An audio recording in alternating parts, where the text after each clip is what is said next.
여러분 안녕하세요.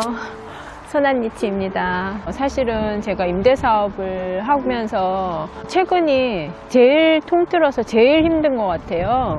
뭐 심리적으로나 육체적으로나 제가 너무 힘든 점만 보여드려가지고 정말 다가구 주택을 취득하거나 부동산 임대업을 하고 싶은 마음이 싹 사라지실 것 같아요. 그 와중에도 좀 장점을 말씀드리자면 임대사업자의 뭐 가장 큰 장점이라면 매일 출퇴근을 하지 않아도 된다는 거.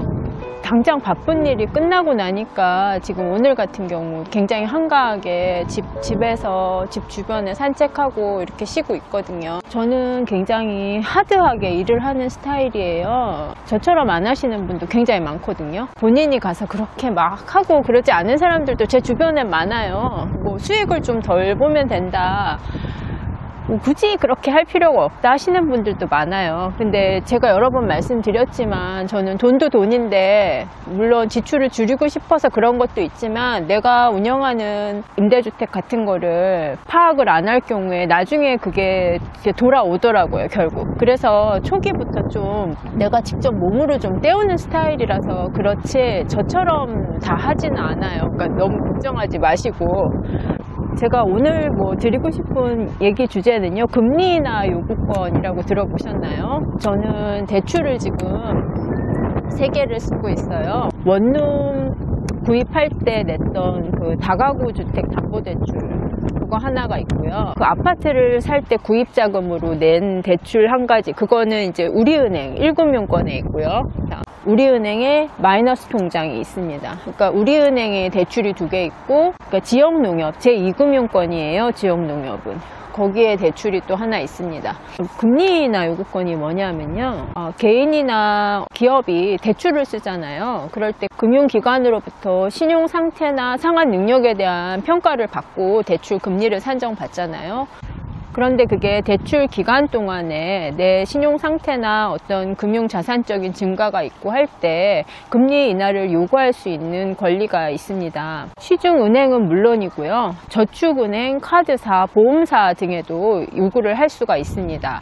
최근에 2023년에 금리 인하 요구권에 대해서 좀 변경되는 사항이 있었어요. 첫 번째는 신청을 해도 거의 90% 이상이 거절된다고 하더라고요. 한데 최근에는 이게 거절을 하면 이유를 정확히 가르쳐주게 법적인 제도가 생겼습니다. 내가 신청을 했는데 은행에서 거절을 하더라도 그 이유를 정확하게, 그러니까 무슨 이유 때문에 이게 안 된다, 승인 거절됐다, 이런 것을 통보하게 되어 있습니다. 두 번째로는 금리 인하 요구권 이 제도를 은행에서 소비자에게 안내를 해주게 되어 있습니다. 소득 상태가 증가하거나 신용 상태가 개선된 경우에는 금리 인하 요구권을 사용할 수 있다, 이것을 안내해주게 되어 있습니다. 저는 보통 다 차주가 저희 남편이거든요. 남편은 직장이 있기 때문에. 근데 최근에 보면은 은행에서 금리가 자주 변하니까 안내가 오잖아요. 너한테는 금리 인하 요구권이 있고 그것을 뭐 어떤 식으로 사용할 수 있다, 이렇게 안내가 오는 거예요. 그래서 저는 뭐 그런갑다 그랬는데, 이제 남편이 저한테 금리 인하 요구권이라는 게 있는데 우리 그걸 한번 해보자, 이렇게 얘기를 하더라고요. 그래서 차주가 은행에 가야지 그거를 신청을 할 수가 있잖아요. 그래서 같이 은행에 방문을 했거든요.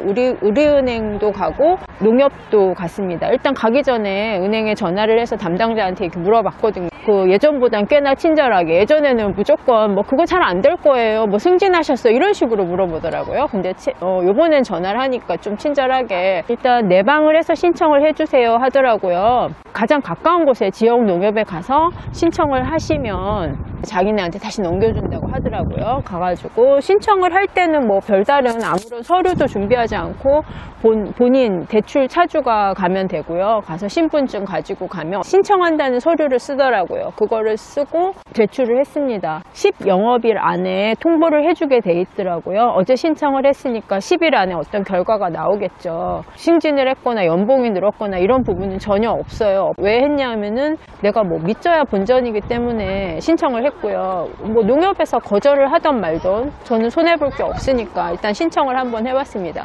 이제 우리은행에 제가 담보대출 하나하고 신용대출이 있잖아요. 애들이 막 지나다니. 안녕. 제가 좀 못 외워서 좀 써왔어요. 지금 농협은 금리가 작년까지 5.02%에서 지금 6.34%를 적용받고 있어요. 보니까 기준금리를 농협은 4.38%, 가상금리 1.96%로 해서 우리은행의 담보대출 금리는 2.99%에서 최근에 4.26%로 올랐습니다. 아이고, 이거 내 거야? 어떡해? 마스크. 마스크.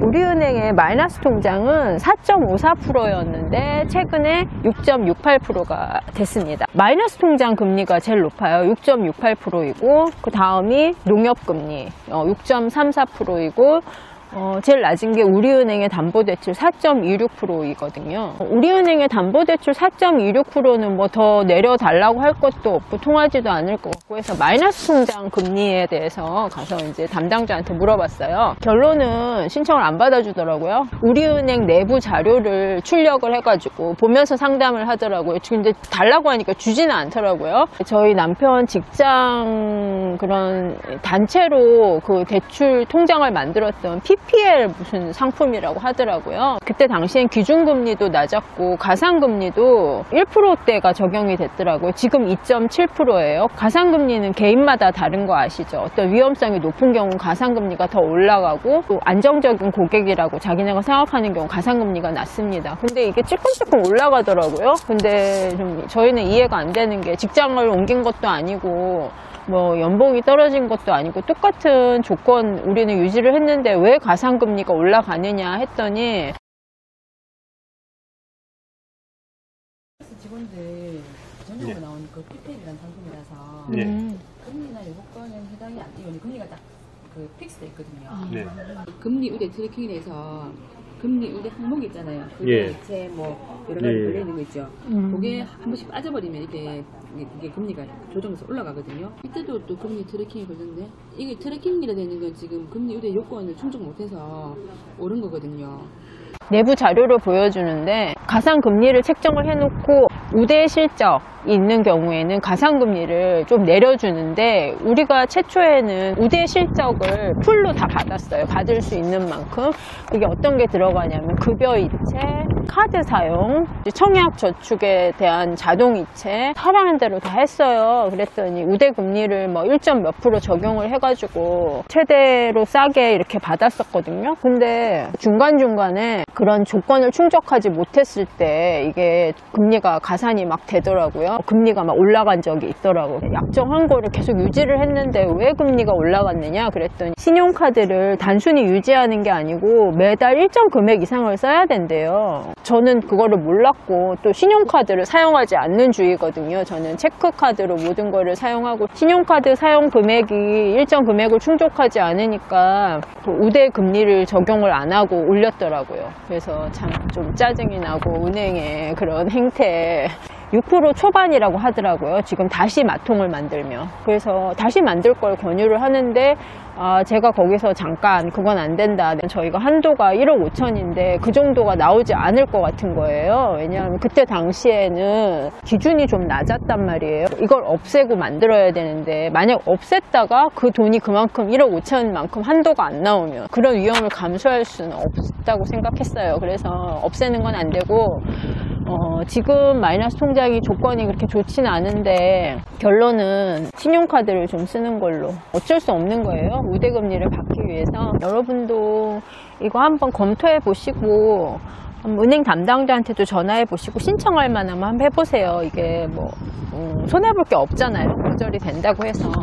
금리가 올해까지는 아마 높은 상태로 유지될 건데 다들 좀 힘내고 견디시고요. 계속 이렇진 않을 거예요. 최근에는 좀 인테리어나 이런 거에 신경을 많이 써야겠다는 생각이 들어요. 이게 또 트렌드가 변하잖아요. 그러니까 저도 공부를 좀 해서 임대주택을 좀 잘 꾸며서 임대가 잘 될 수 있도록 그렇게 해볼 생각입니다. 여러분들과 이런 것을 공유하고 같이 발전하는 임대사업자가 됐으면 좋겠습니다. 임대사업자 굉장히 외롭잖아요. 혼자 이렇게 누구랑 교류를 하는 것도 아니고 각자 이렇게 운영을 하고 있기 때문에 그런 힘든 부분을 좀 같이 공유하고 동병상련이라고 할까 그런 다가구 건물주가 이렇게 지속적으로 유튜브를 하는 경우는 별로 없는 것 같아요. 제가 아마 그런 역할을 해보겠습니다. 여러분들 감사하고요. 주말 잘 보내시고요. 또 또 영상으로 찾아뵙겠습니다. 시청해 주셔서 감사합니다.